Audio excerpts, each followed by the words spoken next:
in at number 10, we have the Nexiam. The Nexiam have been in the news a lot recently. I'm not totally sure if I'm pronouncing it right because it's spelled very strangely. The cult was allegedly an American marketing company that offered professional and personal development through a series of executive success programs. Now it turns out that it was basically a pyramid scheme, which, you know, kinda sucks, but beyond that, it seems that the Nexiam have been accused of housing a cult called DOS, or often called the Vow. This is a cult where women are branded and forced into sexual slavery, allegedly. Nexiam's leader, Keith Ryanair, is said to be the head of the cult too. Here's a snap of one of the so-called branding wounds. Now each stamp is said to contain Ryanair's initials. Dynasty actress Catherine Oxenberg claims that the group brainwashed her daughter, convincing her to send them nudes as collateral so that she's deterred from ever leaving. On top of that, it is said that members are said to provide secrets and bank details to stop them ever departing. It seems that in the DOS cult, members are forced to recruit more people, and if they don't, they're beaten with paddles. It is said that there is an Emmy award-winning actress high up in the group recruiting new members. Now this is all going on in Albany, New York, apparently. Actress Alison Mack of Smallville has pleaded guilty to racketeering charges brought against her for her involvement in the cult. She said, "I'm very sorry for those who I've hurt through my misguided adherence to Keith Ryanair's teachings." Okay, was anyone else sitting there listening to this thinking about the whole collateral thing and thinking it sounds similar to another popular American organization? Because hello, Church of Scientology at number 9. A lot of people consider the Church of Scientology to be a cult, and I mean... Actress Elizabeth Moss has urged people to be more considerate towards people who have different beliefs to them, which I can totally get on board with, but that being said, the rumours surrounding the church are actually pretty intense. The church is famously attended by Tom Cruise. Now if the rumours are to be believed, then the Church of Scientology gets people in with a personality test. It then gets them to work at the church for free or donate a boatload of money in order to proceed to the next level. They are also required to give collateral to the church and sign a billion-year contract to the cause. As they climb up the level, they are taught about the intergalactic overlord Xenu. On the Scientology website, there is a frequently asked question page titled, "Is Scientology a cult?" Now, according to the church themselves, no, it isn't. I quote, "It is a religion in the fullest sense of the word." They would say that though, wouldn't they? Coming in at number 8, we have the cargo cult. The cargo cult story is basically a morality lesson for those thinking of abusing their powers over others. Stephen Tari gathered 6,000 disciples in Papua New Guinea's jungles and encouraged them to be part of his sect. He started wearing white robes to conduct his sermons and preached his own version of gospel, calling himself Black Jesus. His cult relocated to the jungle and lived a somewhat tribalistic existence with Tari at the helm. As well as indoctrinating people to believe he was a holy man, he also encouraged them to do his bidding. He would lead people to murder and eat others. On one occasion, he even slaughtered a virgin that he called his flower girl and encouraged his followers to drink her blood. One mother testified that she was made to drink her own daughter's blood. Now at one point, Tari was sent to jail for his crimes, but he managed to break free and back into the arms of his former cult. However, in 2013, he kinda got his just desserts. The cult went too far when they abducted and killed a 15-year-old schoolgirl from a nearby village. 80 men from her village then set upon Tari ahead of a big feast his cult followers had planned for him. Now he was pretty savagely hacked to death, but probably fair. Authorities in Papua New Guinea are worried that the cult still exists, with a new leader taking charge. Coming in at number 7, we have the Agori sect. Just when you thought you already had enough flesh-eating cults for one video, I am bringing in another, and they have a weird sex ritual thing going on too. Cults. So the Agori sect are involved in an ancient religion. They worship the Hindu goddess Shiva, or sometimes called Kali. Often this goddess is associated with death and destruction. A website I found about the sect told me that when Kali wants satisfaction, the usually celibate sect find a corpse to... you know, I don't need to say it, do I? This isn't the extent of their relations with the dead either. They will also eat their flesh from time to time. They also do believe in spiritual healing and transformative power, which is less threatening. I was almost in a bit of a, you know what, you do you kind of space, so long as they aren't hurting anyone and the dead people they do, you know, get with are kind of like former cult members that would have consented to that. But anyway, do you know what? After watching a video of the Agori talking to a journalist, I thought, again, maybe this isn't okay. And when I say maybe, I absolutely don't want to tangle with them. So basically the journalist goes to meet them and he's given a crown of teeth to wear, which is one thing. Okay. Alright. Okay. Maybe I'll take this off right now and then... But then the journalist asks a fair question and the answer is very stressful. Have a listen. People on that side of the river are so afraid of the Agori.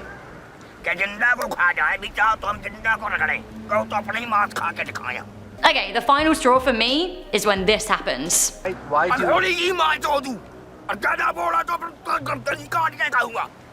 Rightio then. Coming in at number 6, we have the Superior Universal Alignment. Luckily this cult no longer exists, but historically speaking, you wouldn't have wanted to meet them. The SUA was a cult founded by a woman in her mid-70s, Valentina de Andrade. It seems that the cult were prevalent in the 90s in Argentina. Their satanic murder rituals kind of overshadow the group's intentions, but it seems that de Andrade believes that she received a message from aliens that God does not exist, and that actually Jesus himself was an alien who was tasked with bringing about the end of times. Those who purged evil would be saved. How would one go about purging evil? Well, according to the aliens and the SUA, it would be killing boys born after 1981. Before, fine. Afterwards, evil. First, she tried to convince people to give up their children so they could have a spot on her spaceship, but in the end, the cult leader straight up encouraged her followers to abduct boys for sacrifice. In Argentina, at least 19 boys were mutilated and murdered. 5 of them were never found and a bunch more escaped, but some of the escapees had already been castrated.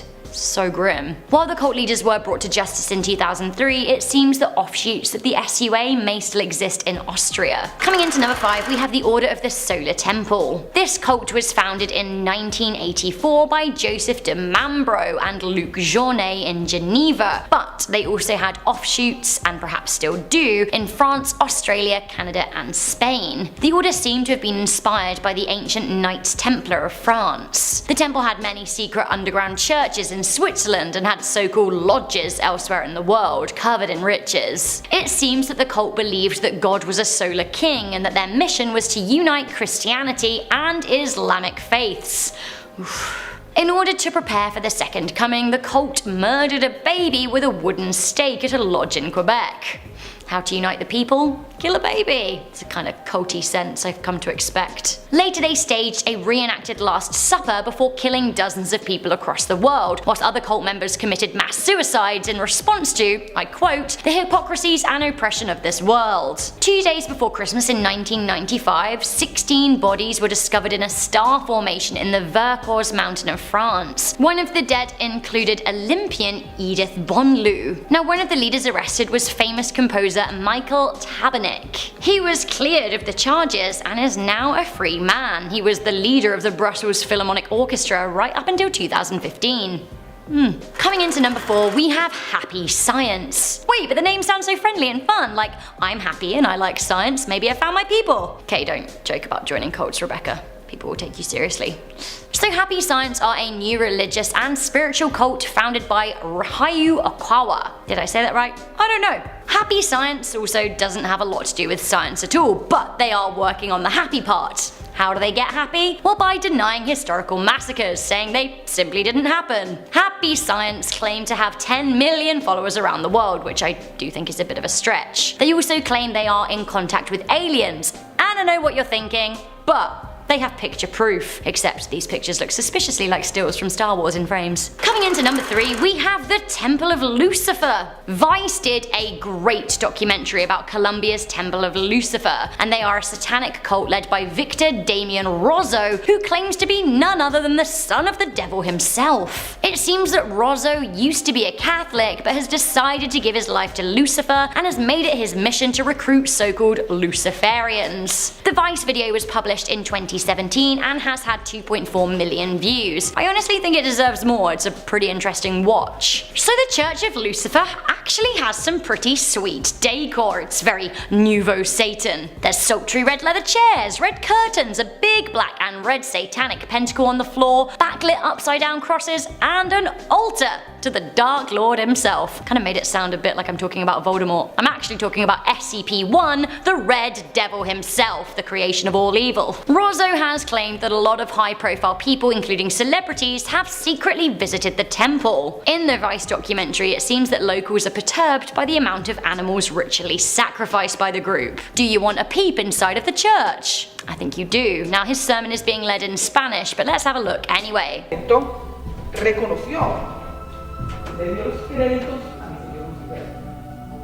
Él mismo admitió que Lucifer. Rozzo's invites people to become millionaires by making pacts with the devil, and honestly, I think that's kind of a bad idea. I don't really believe in it, but like, just go. Trust yourself to be a billionaire, not the devil. Ooh, coming into number 2, we have Aleph. Aleph, formerly known as Shinrikyo, is a horrifying Japanese doomsday cult. Again, I'm really sorry if I pronounced that wrong. This is their symbol, so watch out for it. Aleph was founded in 1987 by Shoko Ashara, a 40-year-old legally blind and former yoga teacher. He posed the religion under the guise of being a Buddhist group, and the group has traditionally been obsessed with prophecies. Aleph have been known to distribute anime and manga propaganda that cleverly hides their more radical ideals. Basically, to simplify this cult, they believe that the end of the world is coming and they want to be ready. The group have carried out several horrifying chemical attacks on the public too, including most famously the March 1995 Tokyo subway attack, which killed 13 commuters but affected over 1,000 people. Those who fall out of favor with the cult are murdered, their bodies are dumped. One super fun example was Kiyoshi Kiara, who was the brother of a member who escaped. He was abducted from Tokyo and taken to a compound near Mount Fuji, then cooked in a microwave-powered incinerator. You don't want to hustle with Aleph. While their leader Ashara has been arrested, Aleph still has around 2,000 members. Finally, coming into number 1, we have the KKK. Klan is basically another word for cult, and the Ku Klux Klan are an enduring hate cult that was founded on Christmas Eve no less in 1865 in Tennessee, USA. It seems that the headquarters these days hidden away in Arkansas. Most of you will have heard of the KKK. They're a white supremacist group associated with right-wing extremism and neo-Nazi ideals, even though they predate the Nazis. The KKK were more prevalent in the late 1800s to mid 1900s and would frequently be behind lynchings of African Americans. The KKK have been deemed a terrorist organization. Famously, they held terrifying rallies in their cult disguise costumes, and they would burn crosses and set fire to buildings of their enemies and worse. Children would and still are being raised in circles like this, believing staunchly in white purification. The history of the KKK is long, vast, gross, and not over. Ku Klux Klan chapters still exist in the US as well as Europe, Canada, and weirdly, Fiji. Starting us off in our number 10 spot, we have one that I am sure most of you know. We have the pentagram. If you don't know what a pentagram is, the pentagram is one of the most popular symbols that represent the devil. It is a large circle with a star with 5 points in the center that is drawn by one continuous line. Now, this symbol is quite often and was quite often used to summon evil spirits and even worse, demons! A conjurer, the person summoning the demon, would draw a circle with a diameter of 9 feet and draw the star in the center to symbolize the elements. Then the conjurer would create another circle for themselves so they could summon and bind the spirit. Usually candles would also be placed at each vertex or corner of the stars as well. This was just a part of a much larger ceremony usually, but from the ancient times, but this is never recommended because it was said that this ritual would often summon unpredictable demons, meaning you couldn't control what came through. So perform at your own risk. Coming in at our number 9 spot, we have candlelight. That's right, you can communicate and summon spirits and demons through candlelight. First, the conjurer lights the candle and focuses in their mind who they want to speak to. They visualize them. Then on 2 separate pieces of paper, they write yes and no. But beneath those 2 pieces of paper, or parchment from back in the day, you would draw 2 many pentagrams. There they are again. But now, make sure those papers are as close as they can be beside the candle. Add some salt to the melted candle wax so the spirit can bind itself to the candle, then ask the spirit or demon to come forward. Once you feel the presence, then you can ask your yes or no questions, and depending on which side your flame flickers to, you have contact. Once again folks, let's just be clear, most of these rituals you cannot exactly control what comes through, so please don't forget that all of these rituals are at your own risk. Coming in at our number 8 spot, we have the Haunted Call. If you wish to see spirits or demons for 3 days, then this is the ritual for you.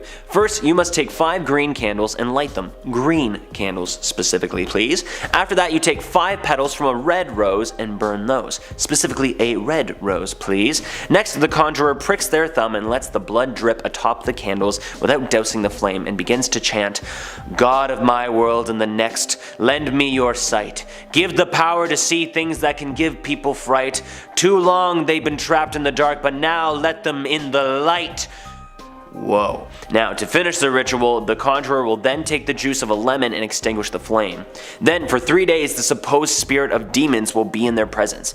This one is a little intense for me, and I even just felt weird saying it in here, even though I didn't have any candles lit. You know what? I don't really like drawing blood in the first place, as well as for any 3-day visit from some evil being. So, what's wrong with a 3-minute visit? I mean, I don't want 3 days of living in fear, but hey, I guess that just means I wouldn't do this ritual in the first place. I would only do it if I could control exactly who or what came through. Aside from some passed on family members, I would probably summon my 2 heroes, John Candy and Robin Williams, because I think they would still be the life of the party, even in death. Coming in at our number 7 spot, we have Summoning the Vapor Monster. Now finally, here is one that gets you outside in the beautiful fresh air.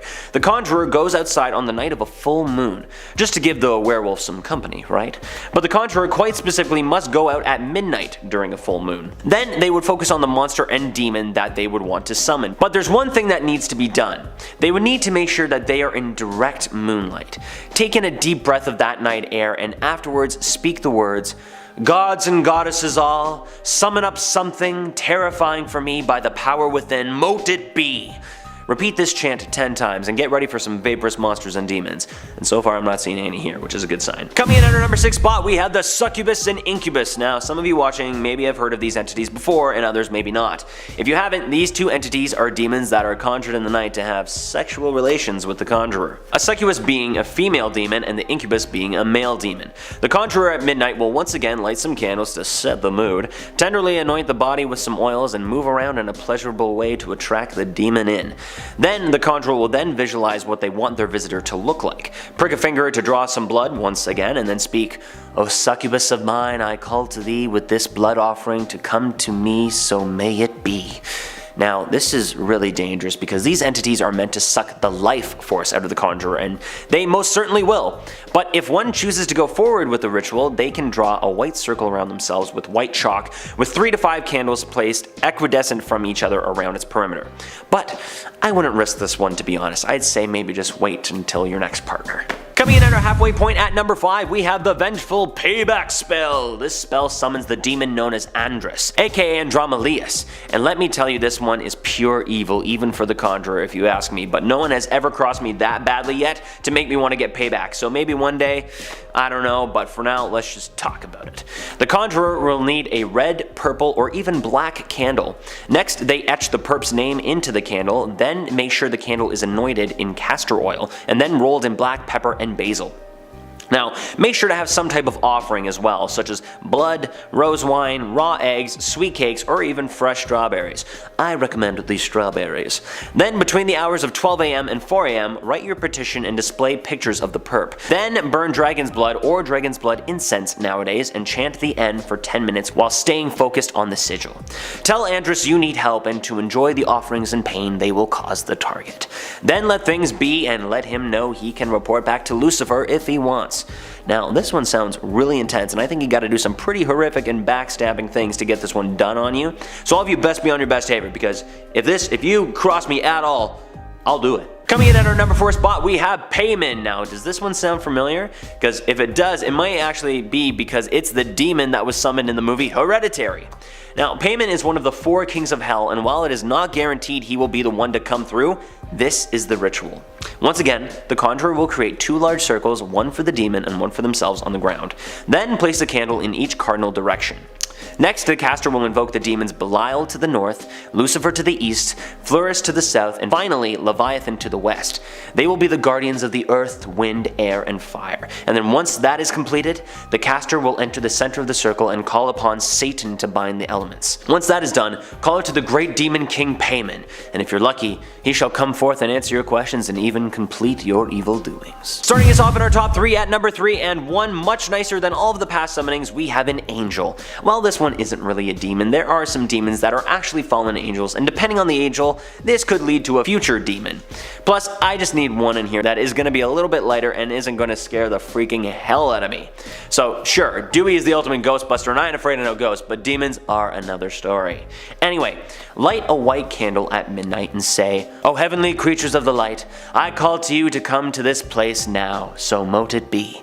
And then cue those heavenly harps and bells and welcome the angel.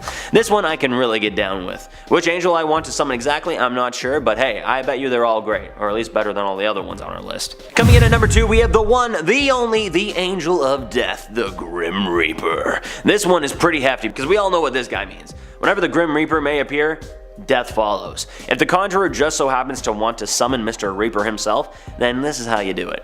First, put 20 candles placed along the perimeter of a large circle. Dang, 20 candles? Man, you're a high maintenance guy. Then go around the circle in a clockwise direction, lighting one candle at a time while chanting, Grim Reaper, I summon you, Grim Reaper.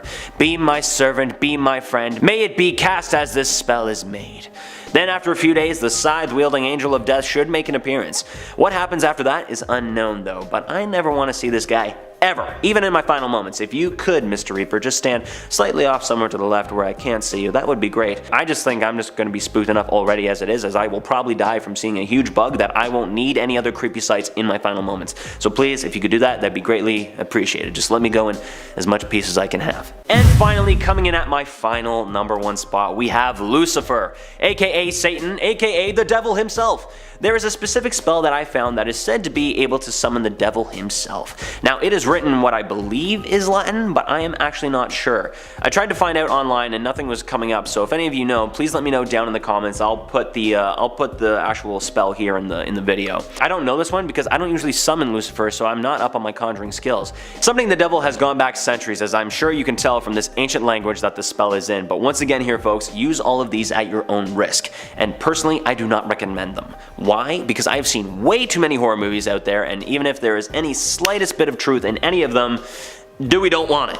Coming up in our number 10 spot, we have a game called Three Kings. This is a ritual game that is said to be something that you would play when wanting to connect with beings from another dimension, or perhaps even connect with your subconscious. Some have joked that it is actually a game that is a form of therapy and can help the practitioner understand themselves better. Basically, through setting the scene in a dark basement with 2 large mirrors, 3 chairs, a pack of candles, and an object from your childhood, you are supposed to be able to get in contact with a being.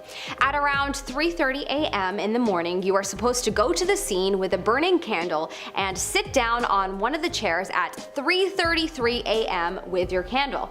You're supposed to look into the darkness, not the candle or the mirrors, and eventually you will be approached by a being. An entity, if you will. Look, whether you believe in this game or not, I personally think it could be deeply psychologically damaging if you play it. So just don't do it, okay? I feel like the gym teacher from Mean Girls.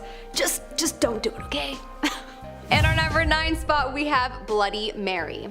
This ritualistic game has been widely known due to pop culture and Hollywood movies. It's a ritual you perform in order to bear witness to a woman named Mary that is bloody, who is believed to be a vengeful witch spirit, not the Virgin Mary. You're supposed to hold a candle up to a mirror and say Bloody Mary 3 times, and the witch is supposed to reveal herself. There are mixed experiences from people that have done this ritual. Some say they were disappointed, and others have expressed being terrified from encountering the spirit.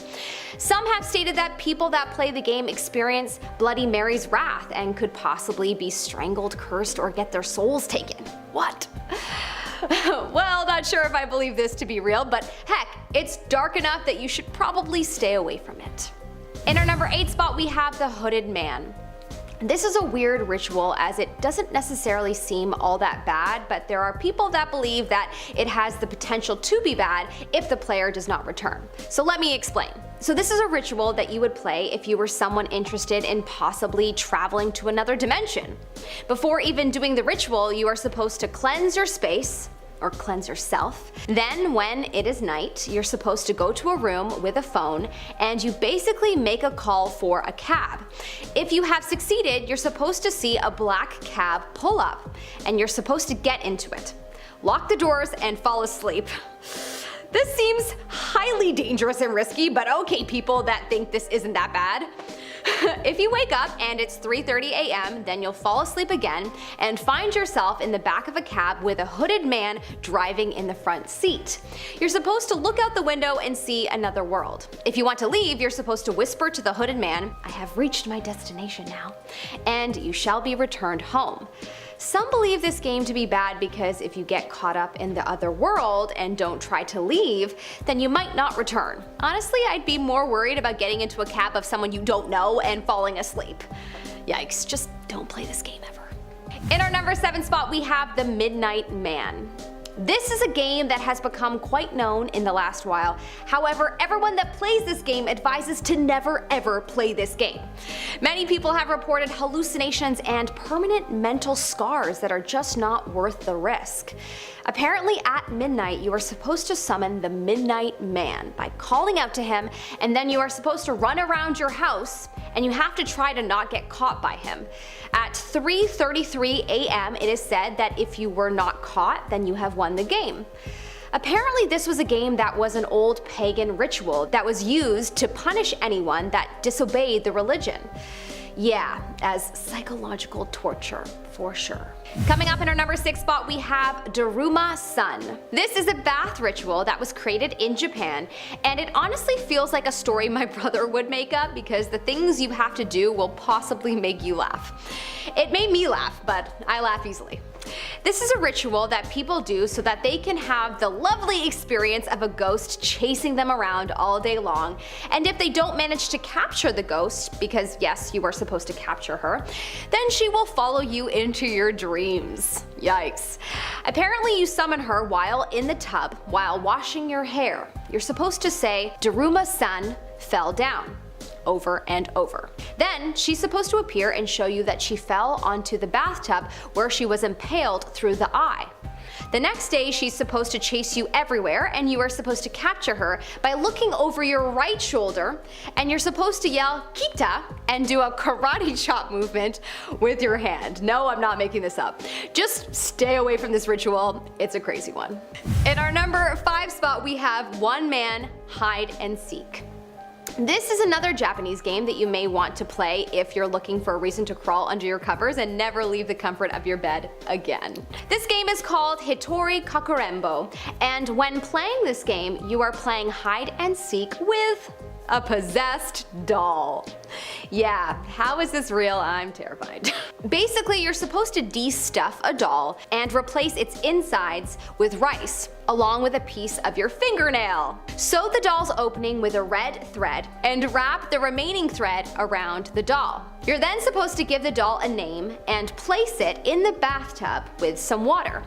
Then you're advised to quickly go to your hiding place and turn off the lights. Apparently you're then supposed to take a giant sip of salt water and without swallowing it, go and look for the doll. It's not supposed to be in the tub anymore.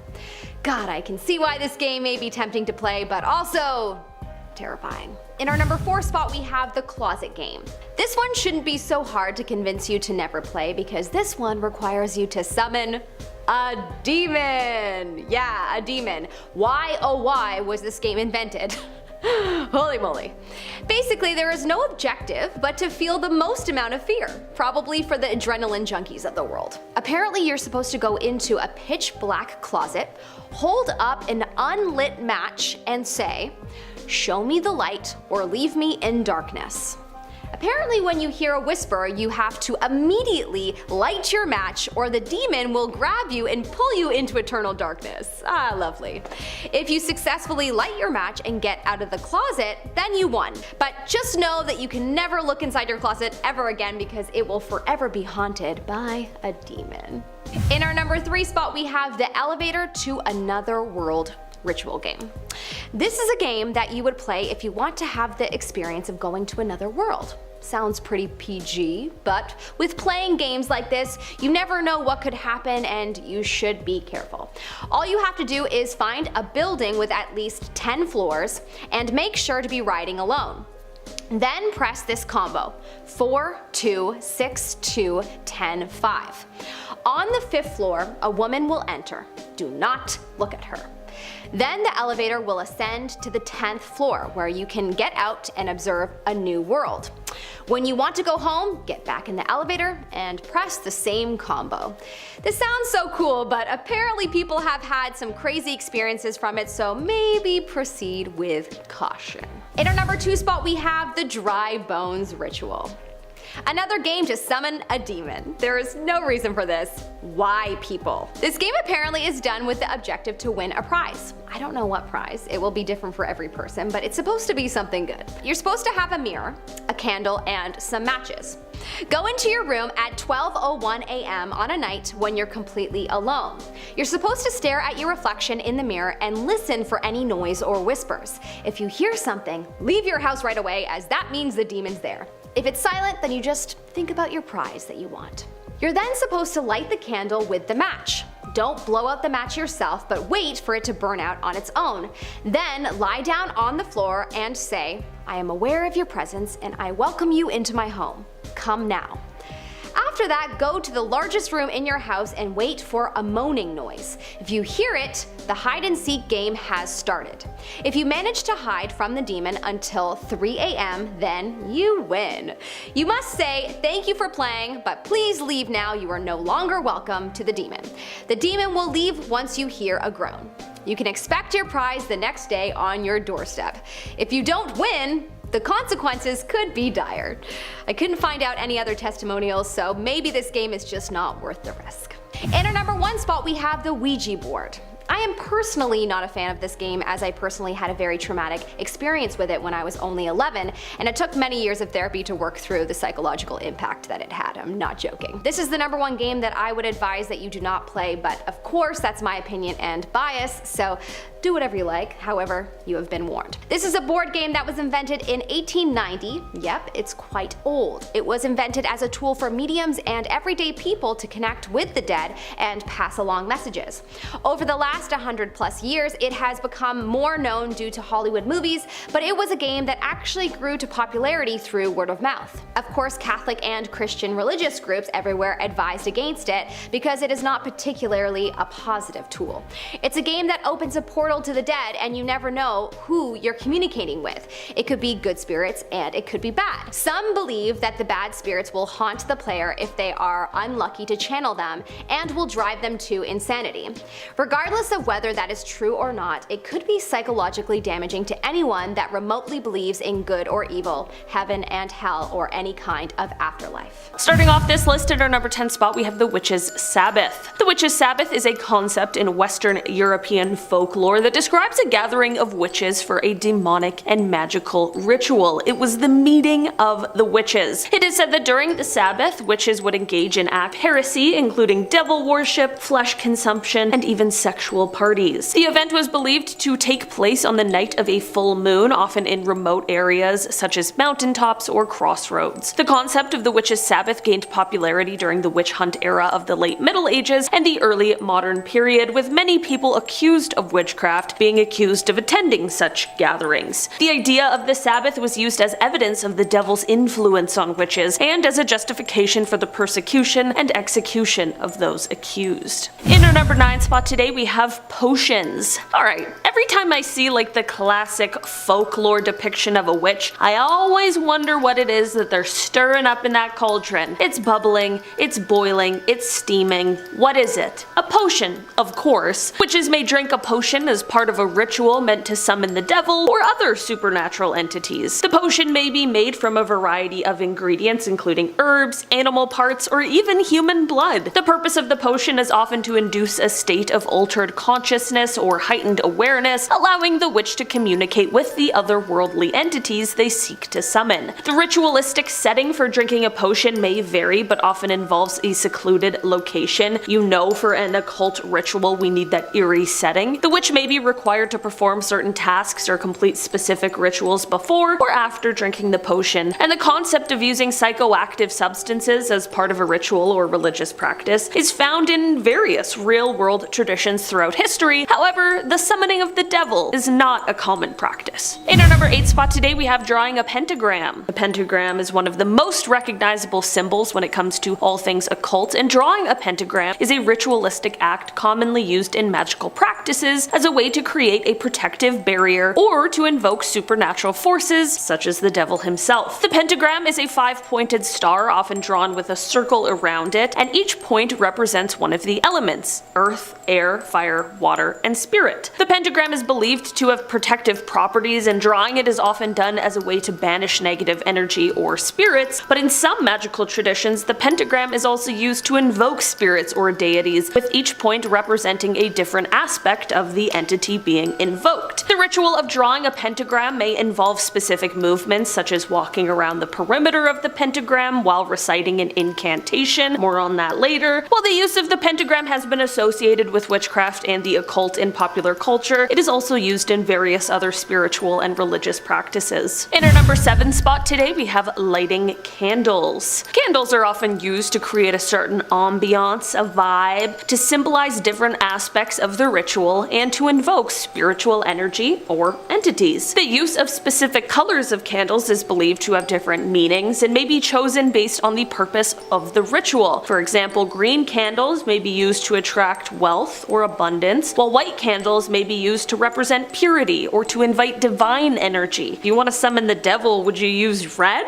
I don't know. In some traditions, candles may also be used to represent the elements, with different colors representing earth, air, fire, and water. The act of lighting candles can also be a way to focus the mind and create a sacred space for the ritual. And by lighting candles, the practitioner may be able to connect with the inner self or the higher spiritual energies and to bring their intentions into focus. So I guess next time you're smelling candles before you buy them, think of what scent the devil might be. I feel like he has some notes of cinnamon. Cinnamon and brimstone, coming this fall to a Bath & Body Works near you. In our number 6 spot today, we have incantations. An incantation is a series of words or phrases that are believed to have a certain power or effect, often in a language that is not commonly spoken, like Latin, for example. The recitation of incantations can be a way to focus the mind and to channel spiritual energy, and it is often accompanied by specific movements or gestures. Or I guess in the case of witches, it could sort of act like a magical spell vibe. In some traditions, the incantation may be sung or chanted in a repetitive manner, creating a hypnotic or trance-like state. The purpose of reciting they're just cantations now.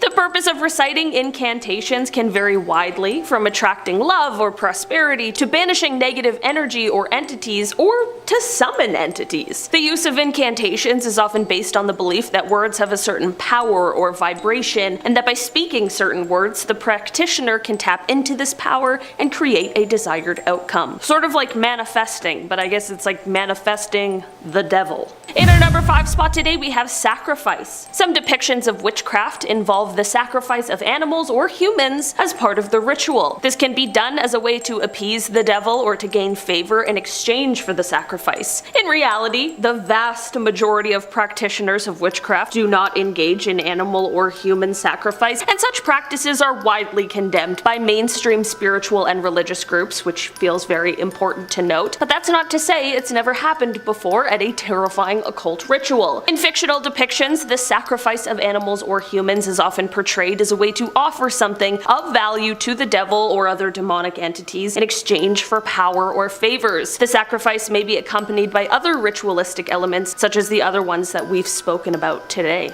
In our number 4 spot today, we have the Ouija board. Ouija boards are a popular divination tool that have been used for over a century to communicate with spirits or entities from the other side. The board consists of letters, numbers, and other symbols, and is often used in conjunction with a planchette, a small device that moves across the board to spell out messages. While Ouija boards are not inherently connected to witchcraft, they have been associated with the practice in pop culture. This association may be due in part to the fact that the boards were originally marketed as a parlor game in the late 19th century, but quickly became associated with the spiritualist movement and other alternative belief systems. In popular culture, witches may use Ouija boards as a means of communicating with the devil or other demonic entities, or to gain insight into the future and other spiritual realms. Just remember, at the end of each Ouija board session, it is imperative to close things and properly say goodbye, or or else who knows what might be left in our realm. In our number 3 spot today we have the special objects. Witches may use specific objects or tools as a part of their ritual. These may include things like crystals, herbs, bones, or other items that are believed to have magical properties or specific energies. The witch may also use ritualistic tools such as a wand or a thame to direct energy or focus their intentions. The use of specific objects and tools is meant to create a certain ambiance or to focus the mind, or maybe based on specific traditions or beliefs. Certain demons may have certain objects associated with them that could ease in appeasing them upon summoning, and some other objects might just be used to help assist in the desired outcome. In our number 2 spot today we have the pact. In fictional depictions of witchcraft, making a pact with the devil is often portrayed as a way for witches to gain supernatural powers or other favors. The pact may involve the witch offering their soul or performing certain tasks for the devil in exchange for these benefits. The ritualistic setting for making a pact with the devil may vary, but often involves a secluded location such as a dark forest or abandoned building. The witch may be required to perform certain tasks or complete specific rituals as a part of the pact making process, which may involve the use of special objects or incantations. The concept of making a pact with a supernatural entity is found in various mythological and folkloric traditions throughout history. In reality, however, the vast majority of practitioners of witchcraft do not engage in such practices, and such pacts are not a common element of mainstream spiritual or religious groups. It is definitely not recommended to make a deal with the devil because things are never as good as they may seem at first. There's always a catch with that contract. And finally, in our number 1 spot today we have dancing in a circle. In fictional depictions of witchcraft, dancing in a circle is often portrayed as a key element of a ritual meant to summon the devil or other demonic entities. The circle may be drawn on the ground or formed by the witches holding hands, and the dancing may be accompanied by chanting, singing, or the playing of musical instruments. The purpose of the circle dance is often to create a certain energy or atmosphere and to symbolize the unity of the witches in their goal of summoning the devil. The circle may also serve as a protective barrier, keeping the witches safe from any negative energies or entities that may be summoned. Many believe that using movement and rhythm helps with the purpose of summoning demonic entities, and when attempting to summon the ruler of hell himself, you definitely need to bring out all the stops. Starting off this list in our number 10 spot we have cannibalism. While there has been proof of cannibalism for as long as humans have existed, some research suggests that some of it may have been tied to ancient cult rituals. The analysis of a 15,000-year-old forearm showed that cannibalism may have been a part of a funeral tradition. The bone was found in the Guff Cave in England, and it showed unusual patterns engraved in it. Researchers aren't exactly sure what these practices would have entailed entirely, but it is said to have been a respectful practice in this scenario. In our number 9 spot today we have hallucinogens. Hallucinogens have been a popular part of rituals for quite some time.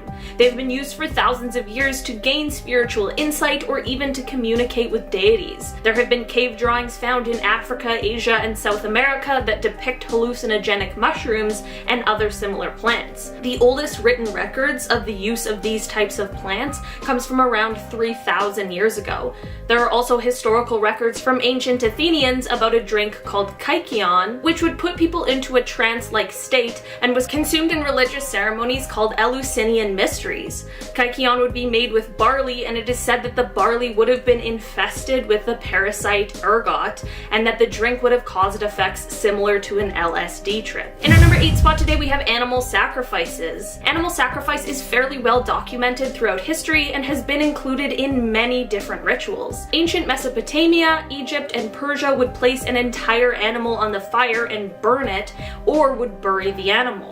Ancient Greek religions would see the sacrifice of domestic animals accompanied by hymn and prayers. There would be an entire procession prior to the sacrifice, and the meat of the animal would be prepared for eating. Scythians would usually sacrifice livestock, but the most prestigious offering would be a horse. In our number 7 spot today we have initiation. Initiation was often part of ancient cults, and while sometimes it was as simple as some fees or contributions, sometimes it took a bit of a darker turn. Part of the initiation into the Eleusinian mysteries was bringing your own victim to sacrifice.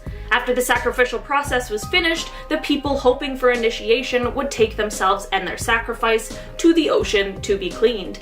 It was recorded in 339 BC that during this cleansing part of the ritual, one of the people was actually eaten by a shark. I guess taking a sacrificed animal into the ocean may not have been the best decision in retrospect, but it was necessary to purify them before entry into the cult. In our number 6 spot today, we have blood showers. There's not much known about the cult of Mithras, as it was extremely secretive. Most of what we know is from the underground temple cave drawings in the Mithraeum cave. The drawings depict Mithras, who was known as the protector of the empire, killing a bull and meeting the sun. While their secrets and their practices are fairly unknown, one thing that is known is this kind of disgusting practice that they had. They would sacrifice a bull, but then they would bathe in its blood, which is honestly something straight out of a horror movie. This is also recorded in the cult of Kiveli. There was an initiation ritual where they would slaughter a bull and then shower in its blood. In our number 5 spot today, we have the piercing of ears and the cutting of the tongue. This was a popular ritual in ancient Mayan religion. The ear and the tongue blood were the most sacred of all the blood. The ear piercing was done so that they could be opened to be able to hear God's revelations. By cutting their tongues, they then would be able to speak what they had heard. This ritual was conducted so that the words of the gods could continue to be passed down and communicated between the people. The ear piercing might not have been that bad, but the tongue cutting just seems super painful. In our number 4 spot today, we have drinking blood mixed with wine. Wine has always played a huge role in Dionysus mysteries. People were interested in understanding the life cycle of the grapevine because it was believed to embody the living God. People believed that the intoxication from the wine was due to the possession of God's spirit. It is said that one of their rituals was to mix the blood of a sacrifice with their wine before drinking. I honestly couldn't find out why they did this, but it's just so gross and I had to include it. In our number 3 spot today, we have emasculation. This isn't necessarily the best word for it, but there are some words that we just cannot use on this channel. The cult of Kiveli was eventually joined by the cult of Attis, with the story saying that Attis was a mortal who rejected Kiveli and her romantic feelings for him. This led Kiveli to punish him with a madness that caused him to cut off his own you-know-what, which led to his death. Kiveli then felt bad and pleaded to Zeus, who then resurrected Attis. This is where the ritual was born. During this era, all of the priests of Kiveli would publicly emasculate themselves in order to try and be reborn one day. In our number 2 spot today, we have dismemberment. The Dionysus mysteries had a ritual of dismemberment, which is certainly one of the more disturbing things on this list. The reason for this ritual leads back to the story of Dionysus and how he was resurrected by his father, Zeus, after he was torn apart by Titans. The ritual is done with the person being dismembered representing Dionysus himself. This gruesome sacrifice is done with the hope that Dionysus would be reborn. I suppose this one kind of makes sense in a roundabout way, but it just seems really scary to me, I'm not gonna lie. In our number 1 spot today, we have the heart being torn out. The ancient Mayan religion was one that practiced human sacrifice, and while I'm not sure that there's any sacrifice that isn't gruesome, this one is pretty bad. The ritual would have the human who is being sacrificed tied up by the arms and the legs in front of a priest. The priest would then cut their chest open, which is just bad enough already, but then he would reach inside and tear their heart out. This sacrifice was done in order to satisfy the gods, and because it was believed that it would guarantee order in the world. Pretty crazy. Starting off this list in our number 10 spot, we have the Ordo Templi Orientis. The Ordo Templi Orientis is a controversial esoteric organization that was founded in the early 20th century by Karl Kellner and Theodor Reuss in Germany. Originally meant to be modeled after and associated with European Freemasonry, under the leadership of famous occultist Aleister Crowley, the group had a change in philosophy to be more aligned with Crowley's principles of Thelema. The cult is known for its secretive nature and controversial practices, including the use of ritualistic magic and sexual practices as a means of spiritual advancement. The organization has a hierarchical structure and emphasizes the importance of individualism and personal freedom. Of course, like with most cults, there are some controversial practices, but despite this controversy, the group has attracted a following among those interested in occultism and alternative spirituality. In our number 9 spot today, we have the Order of the Black Sun. The Order of the Black Sun is a secretive and controversial cult that has been the subject of much speculation and debate in recent years. Founded in the early 20th century, the group is believed to be based in Europe and has been linked to a number of bizarre and disturbing practices, including human sacrifice, occult rituals, and the worship of ancient deities. Members of the cult are said to be highly secretive and tightly knit, with their activities shrouded in mystery and hidden from public view. Many have claimed that the Order of the Black Sun is involved in a wide range of illegal and nefarious activities that include high-level crimes, as well as the manipulation of political and financial systems for their own gain. Many people claim that this group was founded by Heinrich Himmler and that its members included many high-ranking SS officers. People also have suggested that this cult attempted to use demon summoning as a way to help them win World War II. Even the demons were like, no, absolutely not. Despite numerous investigations into the group, very little concrete information is known about the Order of the Black Sun, and many questions remain unanswered about their true motives and activities. However, what is certain is that this enigmatic cult continues to captivate and intrigue people around the world, with many eager to uncover the truth about this very shadowy organization. In our number 8 spot today, we have the Hellfire Club. The Hellfire Club was a notorious secret society that existed in Britain during the 18th century. It was an extensive club that included some of the wealthiest and most influential people of the time, including politicians, aristocrats, and members of the royal family. The club was known for its very decadent parties, which were said to involve heavy drinking and gambling and all of the things people think these elite secretive parties hold. However, there were also rumors of more sinister activities, such as satanic rituals and human sacrifice. The Hellfire Club was shrouded in secrecy, and its members went to great lengths to keep their activities hidden from the public. However, their reputation as a group of debauched and immoral individuals eventually caught up with them, and they became the subject of scandalous rumors and gossip. Today, the legacy of the Hellfire Club lives on in pop culture, with many books, movies, TV shows featuring references to the group and their supposed activities. Despite these references, though, the true nature of the club's activities remain a mystery to this day. We're just left to speculate and come up with conspiracy theories. Drop your best one down below. In our number 7 spot today, we have the Order of the Nine Angels. This culty cult is a controversial and secretive organization that has been associated with the occult, Satanism, as well as having ties to some pretty controversial, hateful, and horrible beliefs. The group's origins are murky, but it is believed to have been founded in the United Kingdom in the 1970s. The ONA claims to be based on the principles of traditional Satanism and advocates for a return to pre-Christian pagan society. The teachings of the group are said to be highly esoteric and involve a very complex system of rituals, beliefs, and practices, which sounds really cool and mysterious until you hear that the group has been accused of promoting violence, extremism, and hate. Many people have accused the group of practicing black magic, as well as using the practice of summoning demons, and apparently this group has even been able to be linked to horrifying crimes, which include killings. Because of the nature of the controversy surrounding this group, its teachings have been banned in several countries, but despite these bans, the group continues to operate in secret, with its members communicating online and in private meetings. In our number 6 spot today, we have the Hermetic Order of the Golden Dawn. The Hermetic Order of the Golden Dawn was a mystical and magical organization that emerged in the late 19th century in England. It was founded by 3 prominent figures: William Wynne Westcott, Samuel Liddell McGregor Mathers, and William Robert Woodman. All 3 of these guys were fascinated by the esoteric teachings of ancient civilizations and sought to create a system that combined spiritual and mystical practices. The order drew upon various mystical and occult traditions, including Kabbalah,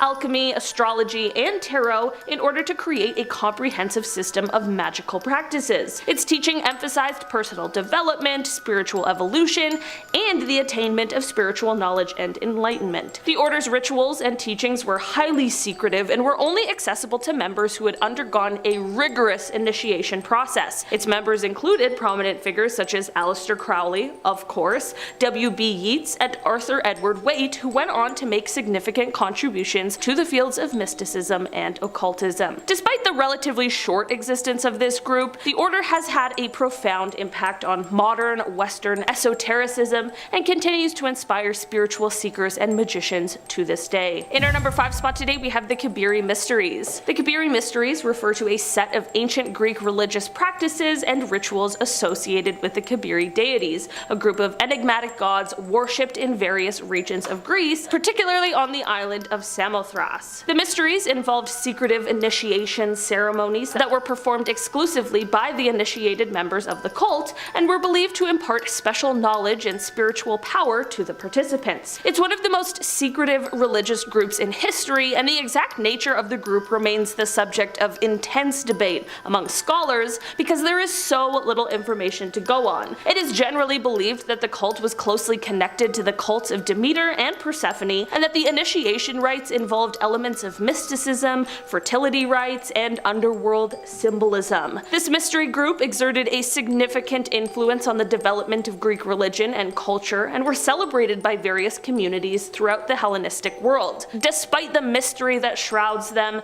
the Kabiri Mysteries continues to fascinate scholars and enthusiasts alike, offering a tantalizing glimpse into the ancient religious practices of Greece. In our number 4 spot today, we have the Church of Satan. The Church of Satan is a religious organization founded in 1966 by Anton LaVey. Despite its name, the Church of Satan does not worship Satan as a deity, but rather advocates for individualism, self-indulgence, and rational thinking. LaVey created the Church of Satan as a reaction to what he saw as the hypocrisy of mainstream religion and the repressive nature of society at the time. The Church of Satan's philosophy is centered around the concept that Satan is a symbol of rebellion and individual freedom. Members believe in indulging in their desires and pursuing their own happiness as long as it doesn't harm others. The church also promotes the idea of magic as a tool for self-improvement and self-realization. Heard that's where the demon summoning comes in. Demons aren't all bad, some can be helpful, you just need to know what you're doing. Of course, with a name like the Church of Satan,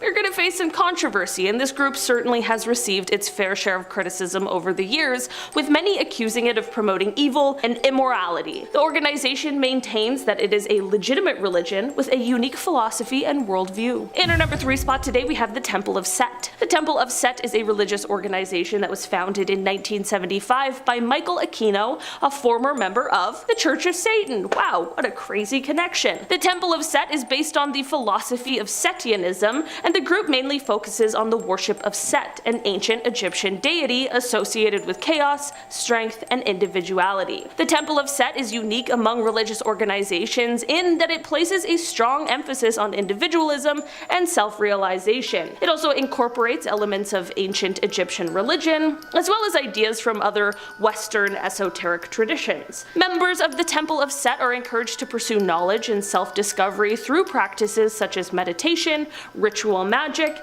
and intellectual inquiry. The organization is very secretive and very exclusive, with membership only available through invitation. While believing in and worshipping the deity, those who belong to this group also believe in the existence of demons and other supernatural entities. In our number 2 spot today, we have the Manson family, started by the horrible Charles Manson. His story starts off when Manson was released from prison in 1967, where he then moved to San Francisco, where he gained a small following that would eventually go on to be the cult known as the Family. This charismatic yet very unstable ex-convict attracted a group of young and vulnerable followers who believed he was a messianic figure with profound insights into society and the future of humanity. And not only this, but they also believed that he had supernatural powers as well. The group eventually moved to an abandoned ranch outside of Los Angeles, and it was here that Manson continued to brainwash his followers and manipulate them with his own religious philosophies. Manson's followers carried out these brutal killings under his instructions, which he claimed were a part of a twisted plan to incite a race war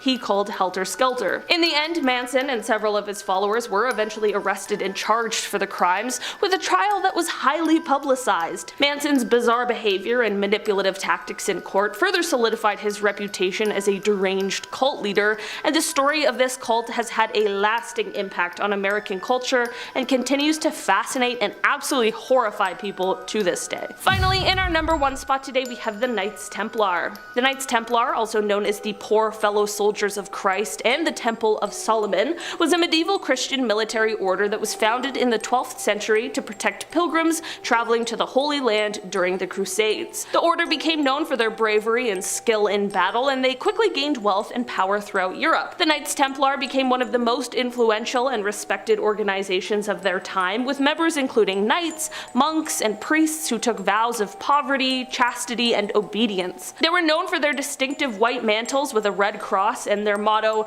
"Not to us, Lord, not to us, but to your name give glory." However, their power and wealth eventually became a threat to some European monarchs and the church, which many claim led to their downfall. The Knights Templar were disbanded in the early 14th century, especially since they were being accused of heresy and devil worship by the Catholic Church. And number 10 with the bullet ant gloves. The Satare Mawe people live deep within the Amazon jungle. They have a ritual that every boy must go through if they want to be considered a man. At age 12, they must gather bullet ants from the jungle and place them inside special gloves. They must then wear the gloves 20 times during 10 minutes and perform a dance as the ants sting them. Apparently, a bullet ant sting is 30 times more painful than a bee sting. If the boys pass this test, they are officially considered a man. Next up at number 9 now, we have baby throwing. In the Indian state of Karnataka, a ceremony happens throughout the year where babies are thrown off a 30-foot rooftop and land safely in a blanket below. It's said to bring good luck, health, and prosperity to the baby. Now, this tradition is thought to date back almost 700 years. In recent years, there have been numerous complaints by child welfare groups, but some locals say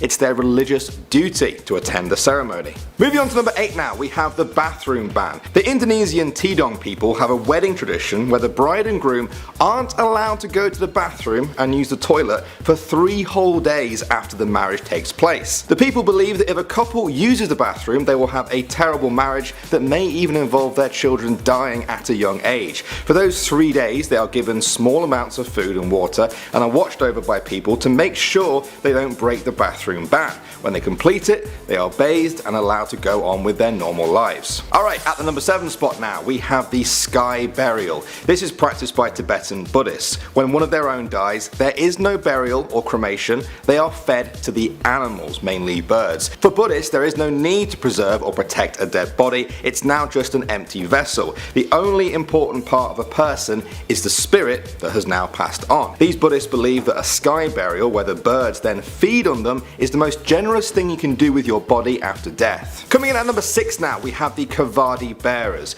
During the Hindu festival of Thai Pusam, celebrated throughout Southeast Asia, Hindus worship Murugan, the god of war. They take part in the Kavadia, which is a physical burden to help them ask the god for help. Sometimes this burden may just be carrying something heavy on their head, but other times they pierce their skin, tongues, or cheeks with long skewers. Sometimes people really push the limit of human pain in the name of their worship. Alright, we're at the number 5 spot now, and we have crucifixion. Christians believe that Jesus Christ was nailed to a cross and crucified for human sins. This is remembered on Good Friday. Now, for some Catholic Philippines, Good Friday involves actually being crucified just like Jesus was. Real nails are hammered into their palms and their feet, pinning them to the cross. The whole thing only lasts a few minutes before they are taken down, but those who do it believe it helps bring them closer to God and that it washes away their sins. Alright, next up at number 4 now, we have the cleaning of the corpses. Every 3 years, a small number of the Toja people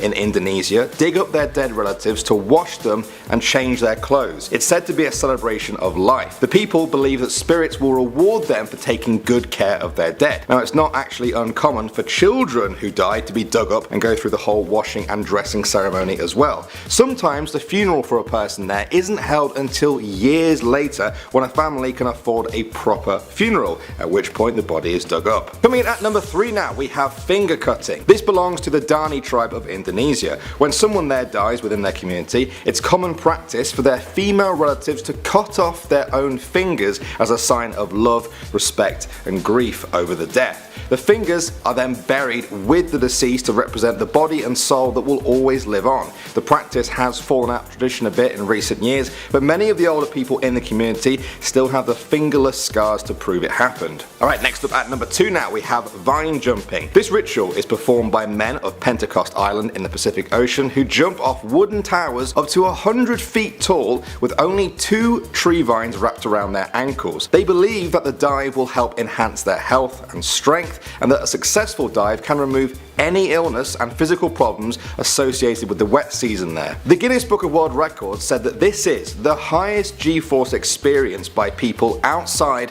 of the non-industrialized world. Alright, finally guys, we've reached the number 1 spot, and we have marrying a tree. According to some Indian Hindus, if a woman is born during the astrological sign of Mars, she is cursed and will bring an early death to any future husband. Tradition says that the only way to break this curse is to marry a tree. Once the woman has married the tree, it's then destroyed and the curse is said to be broken, leaving the woman free to marry her fiance. The famous Bollywood star and former Miss World Aishwarya Rai once had to fight a lawsuit because she married a tree in order to fix the fact that her astrological sign was incompatible with her fiance.